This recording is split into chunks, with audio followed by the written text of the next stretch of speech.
Sure. Luke 21, Matthew 10, Hebrews 2. Yes, yeah. Okay, I got that. We're about to go live. We are live. Okay. Zikomo kwambiri nonse. Ndatakoza chifukwa cha kumvera kwanu, ndipo ndatakoza chifukwa lero ndili ndi bambo Jim McMaster amene alalikira Uthenga Wabwino kuchokera ku Scotland. Amachokera ku Scotland koma amakhala ku England, Newcastle upon Tyne.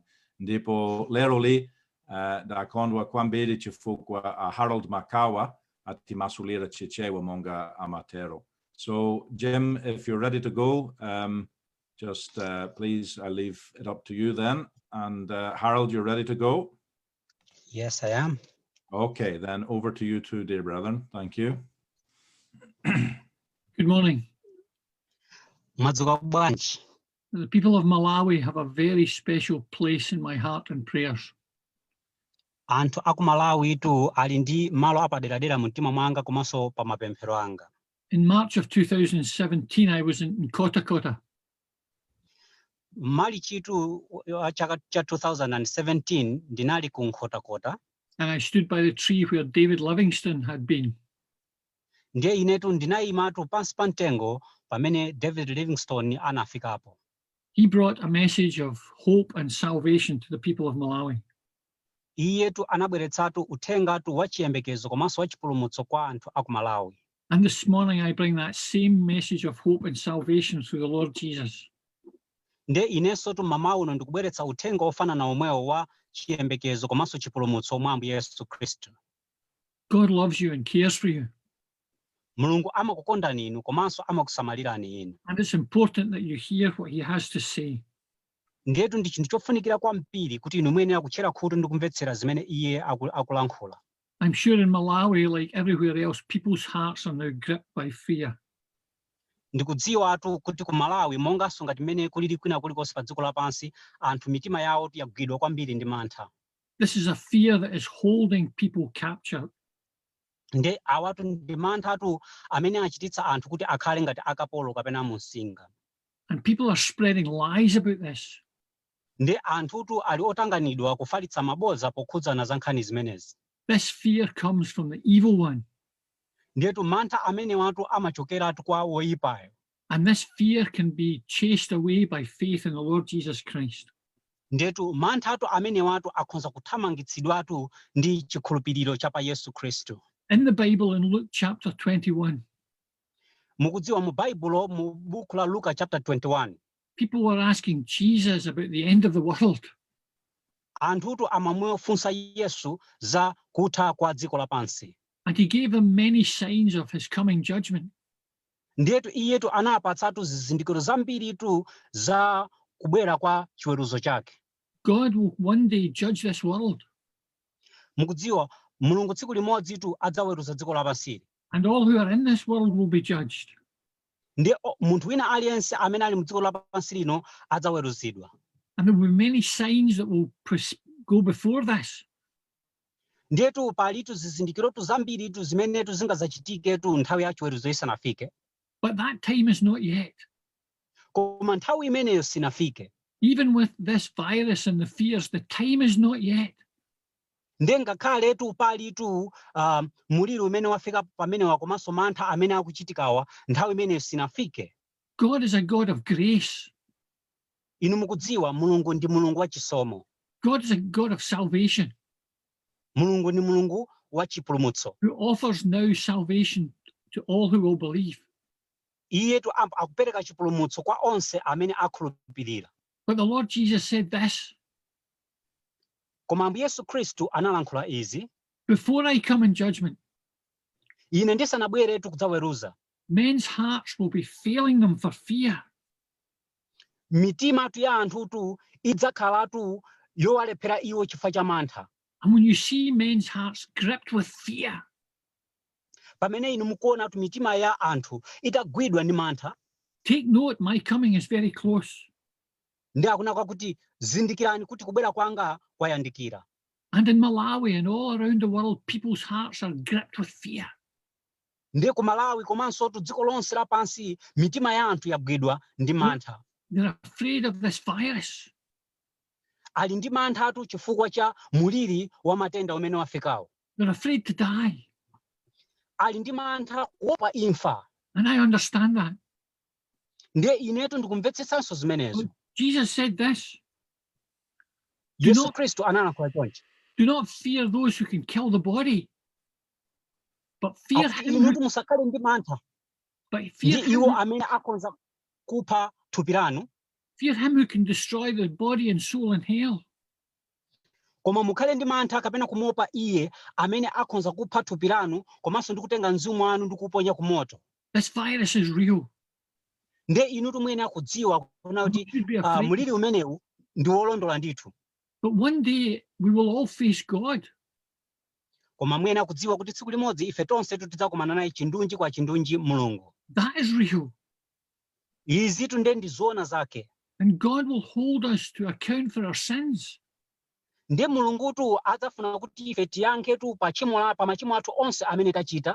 And it will not be just our body that will be destroyed. Ndiye pa nthawi imeneyo sizangokhala thupi lokha limene lingadzawonongeke. If we die in our sins, Ndiye ngati ifetu titafa m'machimo athu, we will be cast into hell in the lake of fire. ifetu tidzaponyedwa ku mototu mu nyanja ya moto. But God has sent the answer for this fear. Komatu Mulungutu watumiza atu kuti ifetu tisadzavutike tu m'mantha amenewo. Hebrews 2 says Jesus came as a man. Hebrews chapter 2 Bible limanena kuti Yesu Kristu anabwera ngati munthu. And he came into this world where people were afraid of death. Ndiye iyetu anabweratu ku dziko lapansi pamene anthu ali ndi mantha ndi imfa. And all their lifetime they were afraid of death. Ndiye anthu amenewo tu moyo wawo wonse anali ndi mantha a imfa. And they were slaves to death. Ndipo tu anali akapolo tu a imfa. But Jesus came to die, Koma Yesu Kristu anabwera kudzafa, to destroy the evil one who had the power of death. kudzamuwononga iye amene ndi woyipayo amene anali ndi mphamvu ya imfa. And by his death, he paid Ndiye the price kudzera for mu our imfa sins. yake He paid the price iyetu for our sins. anawononga. And he rose again the third day. Kudzera mu imfa yake iye anawonongatu imfa ndipo anadzukanso kachitatu. And the Bible Kachiwiri. says Jesus came through death.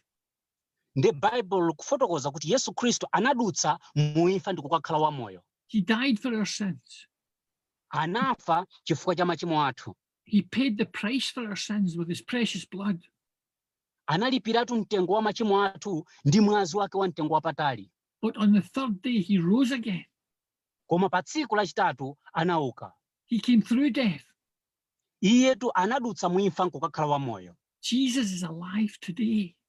Yesu Kristu ndi wamoyo tu mu tsiku la lero. And when the woman came to his grave on the third day, Ndiye pamenetu mzimayitu anafikatu pa manda ake a Yesu tsiku lachitatu, they heard this message from the angels. anamvatu uthenga uwu kuchokera kwa mngelo. Do not be afraid. Musaope. You seek Jesus. He Inu is, mukusaka Yesu.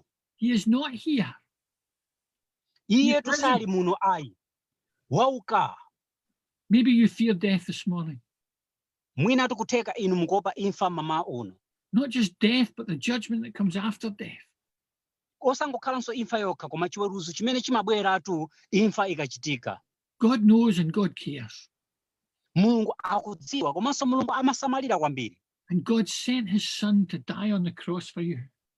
Ndiye Mulungutu anatumiza mwana wake kuti akafetu pa mtanda chifukwa cha inu. And Jesus has broken the power of death by his resurrection. Ndiye Yesu Kristu tu anaphwanyatu mphamvu ya imfa tu pa chiukiro chake. And can set you free from death. Ndipo izi zikhoza kukumasulani inu kuti mukhale anthu omasulidwa ku mantha a imfa. Not by church going, Osakhala chifukwa cha kupita ku chalichi ayi. not by good works, Osakhala chifukwa cha ntchito zabwino. not by giving money. Osakhala chifukwa cha kupereka ndalama. By repentance and faith in Christ, you can be free from the fear of death.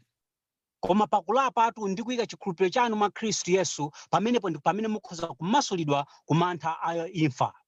In Mark chapter 5, a young girl had died. Mariko chapter chake cha 5 mtsikana wang'ono anamwalira. And this virus that we are afraid of takes people of all ages. Ndetu muliri umene tikuopawo umene ukuphunzitsa anthu kugwira anthu adzaka zonse. And the girl's father came to Jesus Ndetu bambo ake mtsikana amene yutu anabwera kwa Yesu. and said, please help. Ndipo ananena kuti chonde ndithandizeni ine.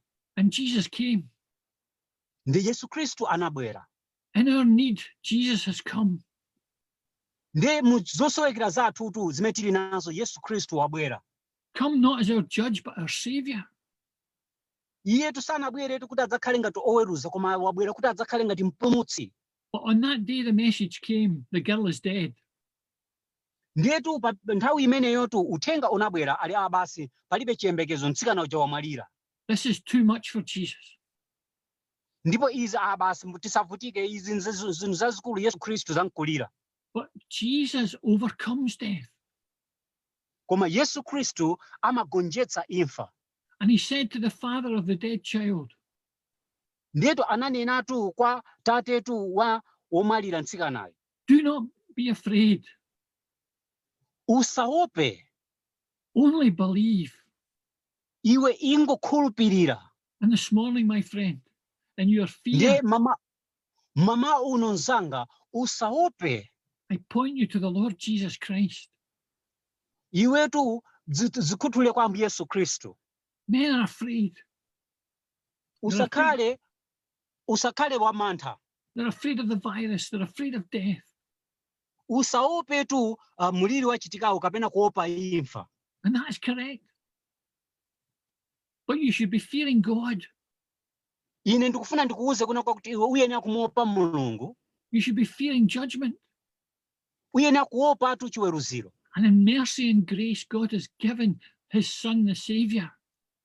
Komatu muchifundo komanso muchisomo Mulungu tu wapereka mwana wake mpulumutsi. This morning, go to Christ. Mmawa uno pita kwa Yesu. Repent of your sins. Lapatu machimo ako.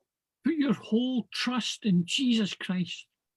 Ikatu chikhulupiriro chako chonse mwa Yesu Kristu. Not in a church. Osakhala atu mu mpingo ayi. Not in a religion. Osakhala mu chipembedzo. Stop trusting these things. Iwetu siya kukhulupirira zinthu zonsezi.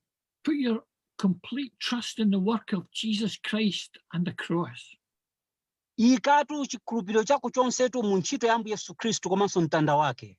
In the midst of this crisis of fear and confusion, Nde katikati tu mavuto amene watu achisokonezo komanso amantha, flee to the love of God in Christ. iwetu ikatu chipulumutso thawira ku chikondi cha Mulungu mwa Kristu. The Bible says perfect love casts out fear.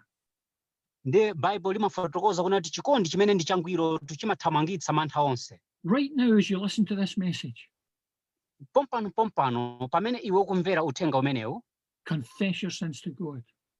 lapatu vomereza machimo ako kwa Mulungu. Look in faith alone to Christ, Ndetu yang'anatu mwa chikhulupiriro chokha basi mwa Kristu, who died to give you peace with God. amenetu anafa kukupatsa iwe mtendere ndi Mulungu. Know right now the certainty of sins forgiven. Dziwatu pompano motsimikizika mtima kuti machimo anga akhululukidwa. And when death does come, Ndiye pamene imfa ifika, know that you are free from the judgment. ukhale odziwa kuna kuti ineyo tu kumbali ya chiweruziro ndamasulidwa sindidzaweruzidwanso. And that you have eternal salvation in Christ. Ndipo ukhale odziwa kuti ndinacho tu chipulumutso chosatha mwa Kristu. God bless you as you listen to his word. Ambuye akudalitse iwe pamene ukutenga nthawi kumvetsera mawu ake. Amen. Amen.